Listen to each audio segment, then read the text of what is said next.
Bien-aimés de SO Solutions, bonjour. Aujourd'hui, nous recevons, ou plutôt, c'est le pasteur Francisca Lombo qui nous reçoit chez lui, boulevard Léopold II, 99. Le lieu est bien connu, Espace Nord-Sud. Vous êtes ici chez vous? Je suis chez moi, mais vous me recevez parce que je passe sur SO Solutions que j'admire, que j'apprécie le travail. Voilà, donc, mais le lieu est quand même bien connu ici maintenant dans la communauté congolaise, en tout cas. Ici passent des messes, des cultes, principalement des églises de réveil. Il y a aussi de temps en temps des levées de prière, de deuil. Mais c'est quoi quelle est la vocation première de cet endroit, de cet espace? Puis, espace nord égale sud, c'est un centre culturel pour les Africains ici à Bruxelles. L'idée m'est venue après un constat. J'ai constaté que nous, Africains, nous n'avons pas un endroit à nous. Et pourtant, nous sommes de plus en plus nombreux. Je ne parle pas que des Congolais, je parle de la grande communauté africaine. Oui. Nous n'avons pas un centre culturel propre à nous. Par contre, la grande communauté maghrébine a des endroits où leurs enfants se retrouvent, a des endroits où ils parlent des sujets qui concernent leur communauté, en dehors des mosquées, mais ils ont des lieux où ils se rencontrent pour célébrer leur mariage, pour célébrer leurs diverses activités. Nous n'en avons pas. La première fois que ça m'avait choqué quand une grande personnalité d'origine africaine avait perdu un membre de sa famille et n'avait pas un endroit pour pleurer la personne décédée. Nous nous sommes retrouvés dans une petite salle à Isère pour une personne aussi connue. Donc il y avait plus de 1000 personnes dans un tel lieu. Et je me suis dit, nous devons commencer par avoir un endroit si petit ou modeste, mais quitte à commencer là et après, si moyens il y a, nous pouvons trouver un endroit un peu plus vaste. Un peu plus vaste qui réponde réellement à la demande. Mais vous faisiez allusion tout à l'heure à la communauté musulmane maghrébine. Est-ce que on le voit très bien comment aujourd'hui, en tout cas dans les informations, que ce soit en France ou en Belgique, on mentionne souvent les lieux de culte des musulmans. On mentionne souvent les musulmans comme étant une communauté qui a une certaine peine à avoir ces lieux de culte. Et nous autres, en tout cas Église de Réveil, passons un peu comme inaperçus, transparents. Personne ne dit que chez nous, en tout cas, Dieu a du mal à se loger. Et à ce propos, vous devez connaître le problème parce qu'il y a quand même pas mal d'églises qui passent par ce centre. Là, par votre préoccupation, vous venez de dire qu'il y a des personnes qui s'interrogent que les musulmans ou les musulmans n'ont pas assez d'endroits. Donc, ils ont des gens qui plaident pour eux. Ils sont assez costauds, assez forts, assez unis. Ils parlent d'une même voix. C'est alors qu'on entend ce qu'ils disent. Nous n'avons pas de discours parce que nous ne parlons pas le même langage. Nous sommes, chacun poursuit ses intérêts. Aujourd'hui, on peut voir, quand nous parlons que des églises, une église à qui on a interdit les cultes, tous les lieux n'est pas approprié pour les cultes. On verra d'autres pasteurs s'en réjouir et même en faire un sujet de discussion. Ah, vous voyez tel, lui qui croyait, maintenant l'église est fermée. On est même content, on se réjouit parce que nous aurons les âmes qui ne seront plus allées dans une église. Ces âmes-là. Mais tout ça est malheureux, on constate bien que... C'est un constat amer, mais bon, c'est une réalité. Si nous étions tous organisés, nous ne pourrons pas avoir ces mêmes problèmes. Si les chrétiens parlaient le même langage, on pourrait tenir compte de notre message, de notre préoccupation, parce que ces gens-là, les autorités voient qui sont derrière. Ils sont les électeurs, ils ont des gens qui les écoutent. Tout à fait. Mais pasteur, là, vous me tendez pratiquement la perche, parce que quand vous parlez d'un seul langage, je ne peux m'empêcher de penser au livre de la Genèse qui parle de la tour de Babel. Et la tour de Babel nous apprend quand même un enseignement fondamental qui est celui de l'unité et de la force, du lien direct entre l'unité et la force. Et là, je vous vois travailler beaucoup hein, dans cet espace. Vous êtes devenu vraiment l'homme à tout faire et je vous en félicite.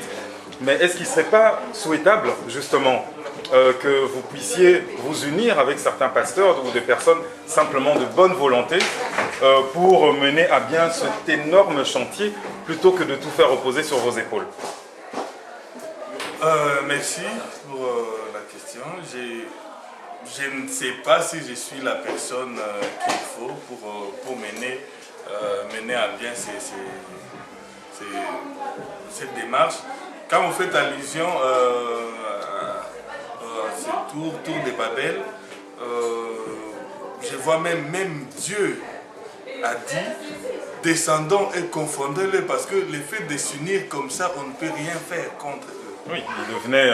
même Dieu s'est dit il faut qu'on descende parce que si nous ne descendons pas, ils arriveront à réaliser ce qui se sont... Tout ce qu'ils ont dans leur cœur. Et c'est pour ça que je disais pourquoi nous qui avons cet enseignement... L'unité voilà. est déjà une force. En combien plus forte raison nous qui avons Dieu avec nous. Et qui avons la parole. Ah, donc si Dieu est avec nous et que nous sommes unis, nous croyons que nous arriverons à affronter cette problématique qui ne fait que s'agrandir. Mais est-ce que vous êtes ouvert pour que demain il puisse y avoir une telle discussion? Je le dis, attendez, pasteur, je veux le dire de façon, on ne va pas faire d'hypocrisie, je veux le dire de façon très claire. Moi, c'est une idée qui m'a déjà traversé l'esprit en me disant, il y a tellement d'églises aujourd'hui, des gens, des églises qui se retrouvent dehors, sans lieu de culte. J'en connais quelques-uns. Et dans le monde financier bancaire que j'ai côtoyé un peu, je me suis dit, mais en réalité, les banques ne demandent que ça. Si 10 églises viennent en se tenant la main en disant, nous voulons tel bâtiment, nous avons tel projet, il y a une caution qu'une personne ou deux personnes ne peuvent pas avoir. Et j'en ai parlé donc autour de moi des gens qui avaient des petits problèmes d'église. Et là, j'ai été un peu surpris des réactions. Alors, vous, personnellement, pasteur Francis Kalobo, est-ce que vous serez, comment dire, ouvert à ce genre de discussion? Moi, personnellement, de par mon ministère, je ne peux que m'en réjouir parce que j'ai un appel. Oui, je disais, moi, je ne prône que l'unité. Donc, nous avons tenté à plusieurs reprises d'unir les hommes de Dieu, de parler un même langage. Et de l'autre côté, les autorités, il y a 2 ans, nous ont tendu la main. Il y avait une rencontre entre le ministère de la Justice et les églises de réveil africaines. Le ministre a reçu quelques hommes de Dieu. Il y avait dans cette réunion, dans cette rencontre, l'homme de Dieu que nous respectons, le bishop Moutiébélé. Il y avait plusieurs pasteurs des églises de réveil qui étaient à cette rencontre-là. Et l'autorité ne demande que ça, que les églises s'organisent pour parler le même langage. Les endroits qu'on peut transformer en lieu de culte, il y en a. L'espace que j'ai, ce n'est pas un espace approprié pour les lieux de culte, c'est un centre culturel où la communauté africaine se retrouve, où nous échangeons, nous faisons des échanges intergénérationnels entre les jeunes et les personnes âgées, où nous avons un studio d'enregistrement, nous avons des locaux pour les tournages d'émissions, comme Yahweh TV, et Yahweh TV, comme vous aussi. Vous pouvez venir faire des interviews ici parce que nous avons des locaux appropriés pour ça. Nous avons un espace que nous mettons à la disposition de nos enfants pour l'école des devoirs. C'est des genres d'activités que nous avons. Or, si nous suivons ce que vous avez dit, nous pouvons avoir des endroits et faire des travaux pour que les hommes de Dieu se réunissent et s'ils peuvent se réunir. Et pourquoi il y a aussi tant d'églises? Pourquoi chacun veut garder ses 15 fidèles, ses 20 fidèles? Or, si à 4 à 5, vous mettez vos fidèles ensemble, vous aurez 100 membres et vous pouvez parler du même langage, quitte à faire un programme de prédication, des messages. Il nous manque que l'organisation. Et peut-être que, comme dirait Salomon, un problème de vanité, parce qu'il me semble qu'aujourd'hui, l'intérêt, en tout cas, ce qui flatte le plus les gens aujourd'hui, c'est d'avoir leur propre église, et non peut-être de se fondre dans une espèce de grande assemblée où ils n'auraient pas en gros et en gras leur nom. Si c'est l'appel qu'ils ont reçu de la part de Dieu, tant mieux. Moi, personnellement, j'ai reçu mon appel et je suis dans ce que Dieu m'a appelé de faire. Et jusque-là, nous nous battons pour que les hommes de Dieu puissent s'organiser, surtout afin de parler le même langage. Mais qu'est-ce qui manque en fait, pasteur? Parce que vous êtes par exemple secrétaire d'une pastorale. Donc, ne fût-ce qu'au sein de la pastorale, la Passe-Belle, il pourrait déjà y avoir ces discussions. À mon avis, c'est une discussion prioritaire même que vous devriez mettre en œuvre. Au niveau de la pastorale, on a eu à débattre longuement sur ces sujets. Nous avons même entrepris des démarches auprès de services d'urbanisme, pour savoir un peu, pour connaître un peu ce que la loi dit, qu'est-ce que les hommes de Dieu peuvent faire si ils entrent en possession d'un entrepôt. C'est généralement les entrepôts que nous trouvons abandonnés et que nous signons des contrats comme ça avec les propriétaires. Nous nous mettons à faire des travaux sans suivre les préalables, c'est-à-dire faire des démarches pour les changements d'affectation.